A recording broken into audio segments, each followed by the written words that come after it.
O problema é que solidão é um copo que não se preenche sozinho. Precisa do que tá na jarra.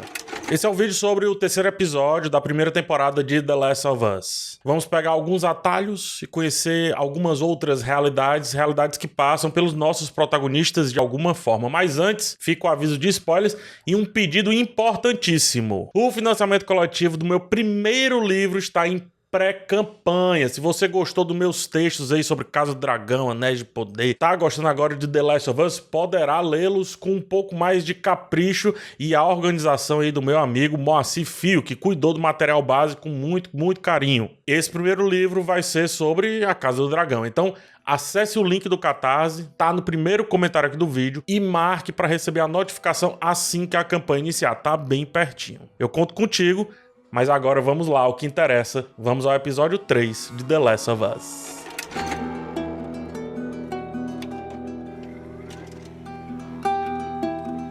Joel está de luto. A cena que abre o episódio é meditação pura. O som da água correndo, as pedras sendo agrupadas em busca de equilíbrio, mas também como se formasse um túmulo imaginário de Tess. Importante notar nesse episódio como Joel não permite ser acessado através de Tess, assim como fez e ainda faz com relação à sua filha, a Sarah. Volto a dizer algo que comecei a falar no final do segundo texto sobre a série. Não há tempo para viver mortes nesse tipo de mundo. É um mundo tão vazio que é infelizmente normal isso acontecer. É cotidiano, faz parte. Inclusive, vazio é um tema explorado por esse episódio, com os seus planos, mas também em um tema que traz, bem como esse rio que corre sempre em frente, limpando as pedras que ficam em seu caminho e agrupando-as de maneira quase aleatória, mas se bem observado, perfeitamente equilibradas. Assim como é a natureza, independente de como a olhemos, né? De como, a partir de que ponto de vista a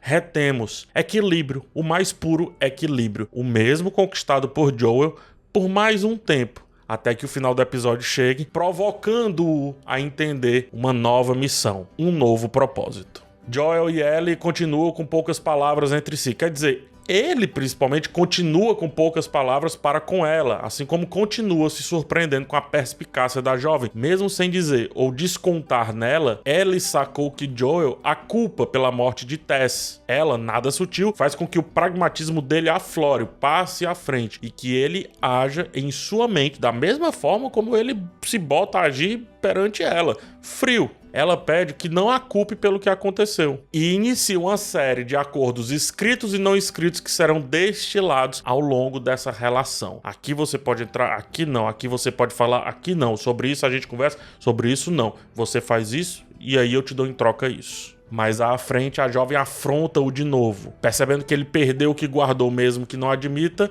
ela diz: eu tô entendendo tudo que você tá passando, tudo que você tá vivendo aí. Não tenta me enganar. E não contente, depois ela também nos afronta. Ela afronta a audiência. Ela desce quase desnecessariamente naquele depósito e calmamente nos mostra o infectado e depois o mata como se já tivesse feito aquilo algumas vezes. Sozinha, ela volta, porque em algumas circunstâncias ela será o suficiente para resolver as questões. Essa cena é muito importante, mesmo que quase desconexa se a gente pensar no todo. Mas como a nossa visão vai se resumir a esses dois por um bom tempo, nós precisamos também vê-los sozinhos, agindo, reagindo ao que acontece. E só assim conseguiremos comprar a ideia que eles se precisam, mas não necessariamente para o que achamos que precisam, ou seja, proteger um ao outro. Não é isso. É, como dito no começo do episódio, a respeito do equilíbrio, que só dá para quando tem duas pessoas nos dois lados da balança, né? Se estiver só de um lado... A fim de elaborar essa ideia de completude desses dois, um avião caído cruza o longo caminho aí dessa dupla, né, que essa dupla está andando. Ela tem curiosidade sobre como era e ele, com as defesas para o passado completamente levantadas, até porque o avião faz parte do dia da morte da filha dele, é bom que se lembre. Tudo que ele lembra é esse preço da comida, né, em vez do voar, é o preço da comida e a chateza que era isso. Ela, de pronto, descreve a maravilha que deve ser voar com aquilo dali, algo que ela talvez jamais venha a sentir. Apesar dos pesares, ela é saudosista com o que não viveu, assim como eu vejo vários jovens sendo a respeito de décadas que não viveram, e aí passam a ter um saudosismo absurdo, sendo que eles nem entendem o que aconteceu por ali, mas que para quem viveu, ainda assim o tal saudosismo faz sentido. Aeroporto é um saco. Fila, esperar, as cadeiras apertadas, os preços, etc. Andar pela natureza como eles estão fazendo é muito mais legal. Mas todas essas chatezas de aeroporto, de avião em si, só começam a ser chatas depois de se tornarem comuns. Antes, são apenas pequenas barreiras para uma das conquistas mais legais que a humanidade já fez: voar. Mesmo que em um avião, mas voar. No final do episódio, Ellie entra no carro e tudo é deslumbrante, assim como foi a nossa primeira vez andando de carro, mas que provavelmente a gente esqueceu. Assim como foi a nossa primeira vez voando de avião, mas que provavelmente a gente esqueceu. Fala-se nesse caso sobre descoberta. E o sentimento de descoberta é muito sublime. É quando valorizamos as pequeníssimas coisas e que se tornam chatezas porque a gente esquece da primeira vez. Natureza de fonte serena, com que facilidade te esqueces, disse Victor Hugo, né? O idiota do cinto de segurança, que amarrota a roupa e arranha o pescoço, é o mesmo que protege, que parece que podemos até correr mais com aquele carro, ter novas sensações. O diacho da fita cassete que se enrola dentro do rádio e apresenta um chiado horrível no seu som é a mesma cujo barulhinho gostoso de abrir a caixa e colocá-la no toca-fitas é incomparável. O retrovisor que a gente ajusta para não bater o carro é o mesmo no qual podemos nos ver durante a jornada, só de relance, só um pouquinho que mal tem. Ellie, por exemplo, enquadra Joel e ela nesse espelho que não é espelho, se recusando a olhar para trás e buscando olhar para frente, que nesse caso, olha só vocês, são eles mesmos. É essa dupla.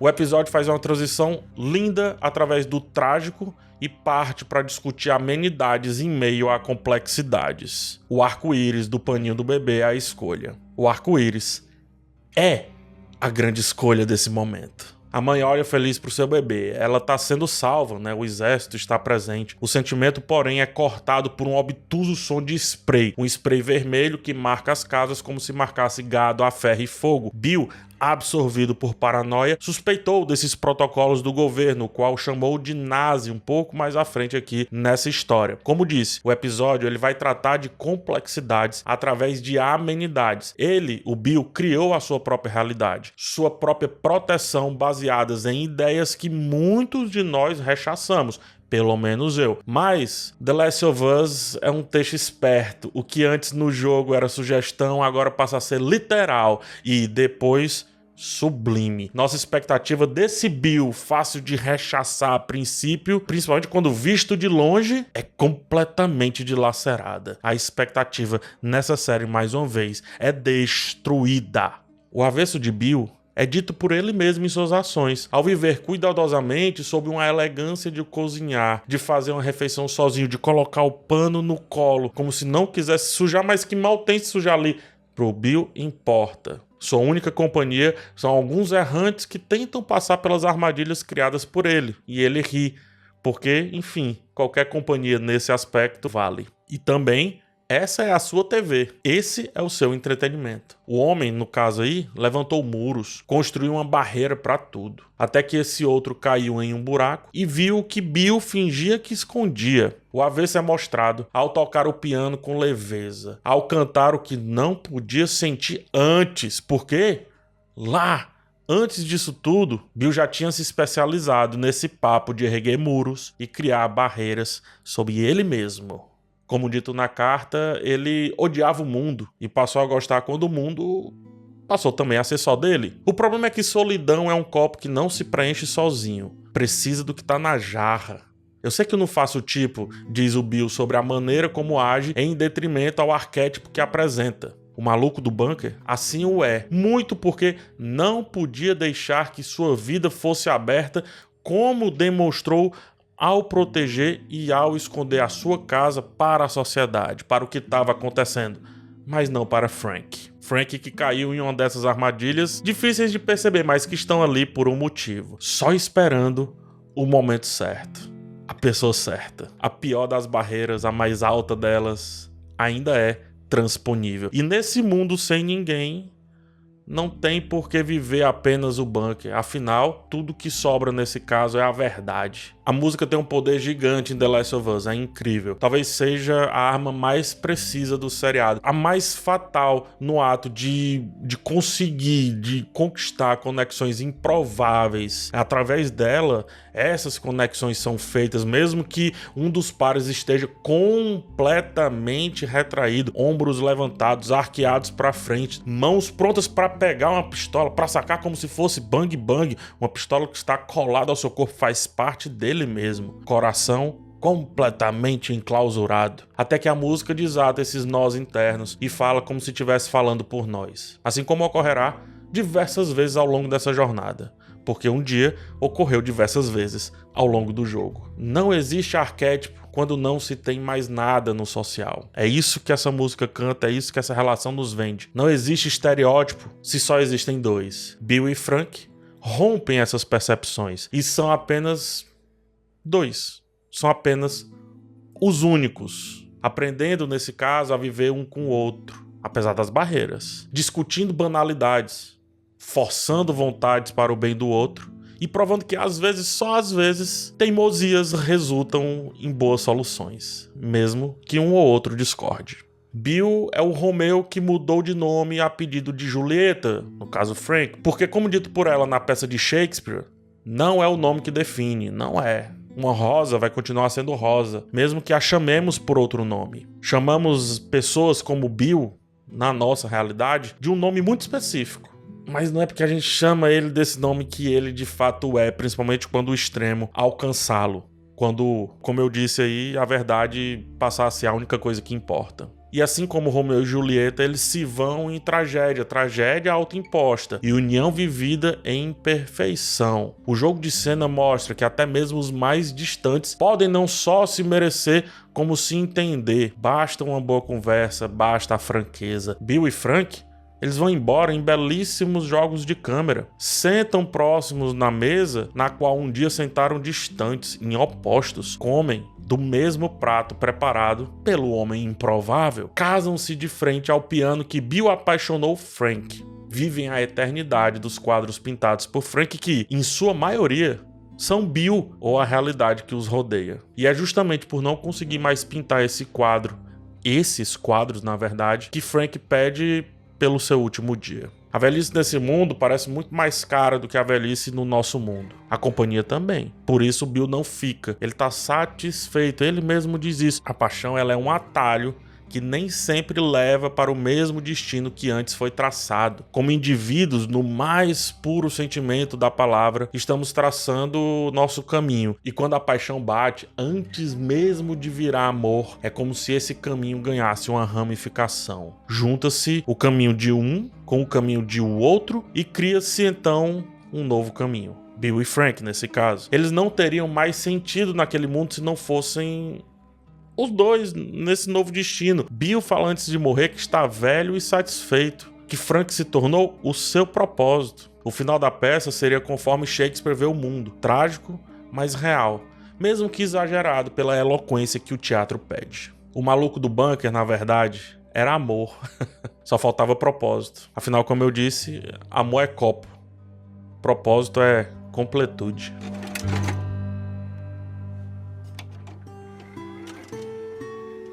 Eu comecei falando nesse texto como a morte é algo passageiro e quase irrelevante nesse cenário. Porém, morte também é vida, né? E o episódio parou um pouquinho para falar sobre isso. Ou seja, para falar novamente sobre vida. Ele já vem falando sobre isso desde o começo. E dessa vez, a fim de entendermos como duas vidas se encontram, mesmo levemente distante da nossa história central, e ainda assim fazem a gente refletir e entender o peso da relação de Joel e Ellie. Por mais que haja a condição da Ellie, e essa condição seja muito importante para esse cenário, ao visitarmos Bill e Frank, somos submetidos a diversos símbolos que valorizam o poder da companhia, da pura e simples companhia nas nossas jornadas. Companhia pelo simples fato de não precisar estar só, porque não precisa estar só, mesmo que tudo tenha acabado e mesmo que seu ódio de tudo tenha prosperado por um bom tempo. Quando dois se entrelaçam, um terceiro nasce. Esse terceiro nem sempre é cria,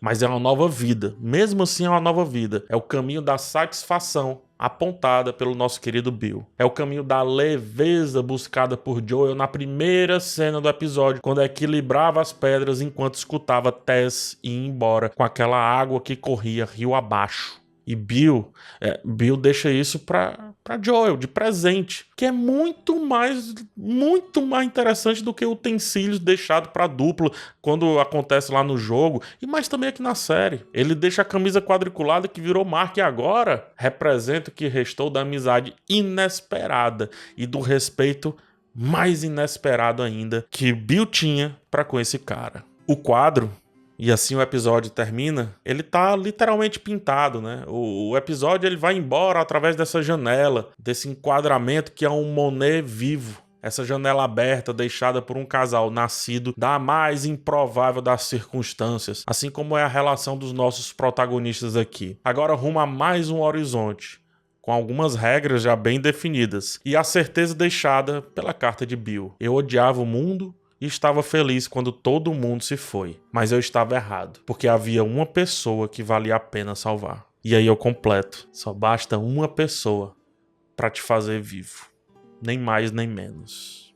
Bill falava de Joel e Tess. Porém, se Bill viu em Joel um homem que, por mais que ele não gostasse, ele respeitasse, é porque viu lapsos dele mesmo. O pragmatismo cobrado por Ellie na cena de abertura do episódio tá ali, mas também tá a essência de um homem que consegue achar o amor, mesmo com as luzes do mundo se apagando cada vez mais, cada vez mais. Tá a essência de um homem que consegue viver os atalhos e trazer para si um novo propósito. Ser, nesse caso, para outra pessoa, uma pilha de pedras lutando silenciosamente para se equilibrar diante dos caprichos da gravidade e fingindo que o equilíbrio foi de quem as empilhou e não delas mesmas. Long Long Time toca no rádio, toca no episódio, e toca também nas ideias propostas pelo roteiro. A música canta que, abre aspas, o amor irá resistir por tudo em seu lugar, fecha aspas. E olhando a janelinha e aquele silêncio não preenchido, que talvez nunca mais vá ser preenchido daquela casa, vem a música tatuada aqui no meu antebraço.